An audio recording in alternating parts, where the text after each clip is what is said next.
Can it be? Yes, it can. Definitely it can. Who is saying this? Allah is saying this.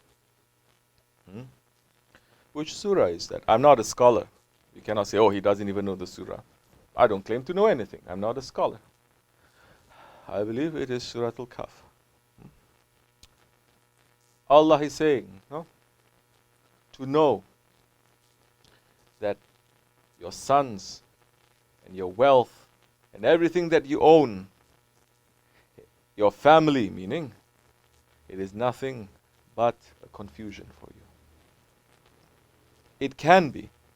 Other ayats, of course, Allah subhanahu wa ta'ala is saying you have to love your parents, you have to love your children, you have to take care of them. But another ayat, Allah subhanahu wa ta'ala is saying to know that your sons, your families, everything that you own, your wealth, it is nothing but a confusion for you. So these two ayats, it looks like they're fighting with each other, but it is not. With a person of intelligence, he's going to understand it is not. Yes.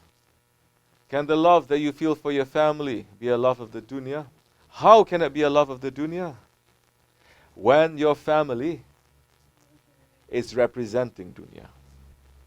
If your family is stopping you from falling in love to Allah and His Prophet, is stopping you from obeying Allah and His Prophet, is stopping you from loving Allah and His Prophet, and is saying fall in love with the dunya, that time definitely they are confusion to you.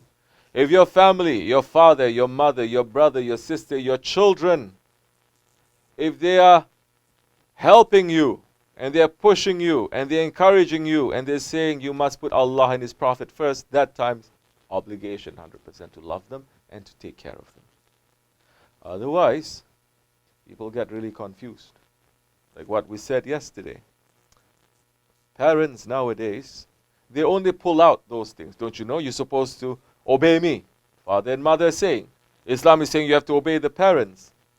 They only say that nowadays when it is something that they are ordering their children to do and their children are disagreeing with them. But look to see what you are telling them. Is it according to Allah and His Prophet? Or is it according to your ego now? And so many parents nowadays, like what we said yesterday, if their kids are going, they know their kids are going out at night to go to clubs, to go to do so many things, to have boyfriends and girlfriends, they turn a blind eye.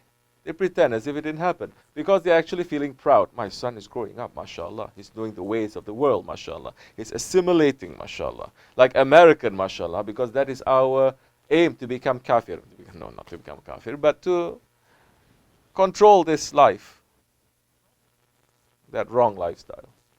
But if you see the kids now saying, father, mother, I meet one group in a masjid, in a zawiyah, in a dergah, and they're making zikr. Can I go? No, you cannot go. Why you have to go? You have to be very suspicious of these people. They might be terrorists. They might be extremists. It might be a cult. But they never say, my son, be suspicious of the dunya. The dunya is your enemy. Be suspicious of your dunya. Don't trust the dunya. If the dunya come offer you something, don't trust it. There must be point. Never they are saying, dunya is a best friend. Oh, my son, very good. You have to go.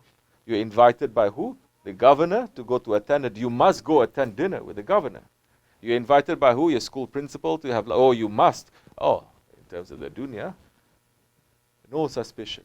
When it comes to akhirat in these days, always they're putting say no. So it's upside down. To those kinds of parents, if I have that kind, I'm not giving you advice. I'm not telling you what to do.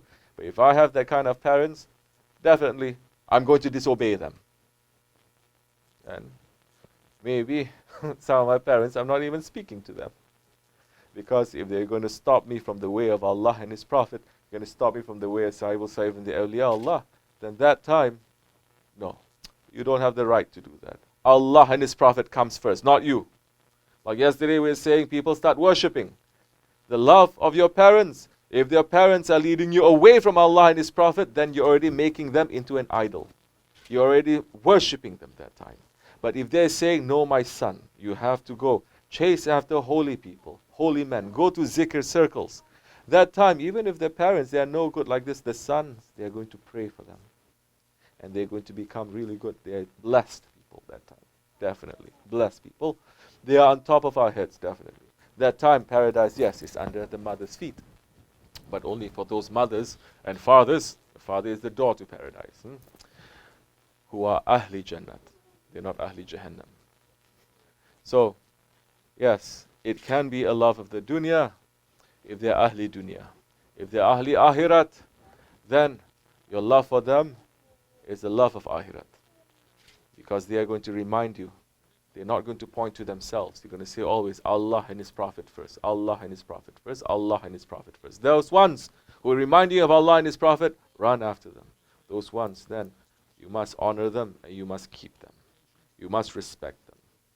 Doesn't matter if they're like this or like that. They're not too good.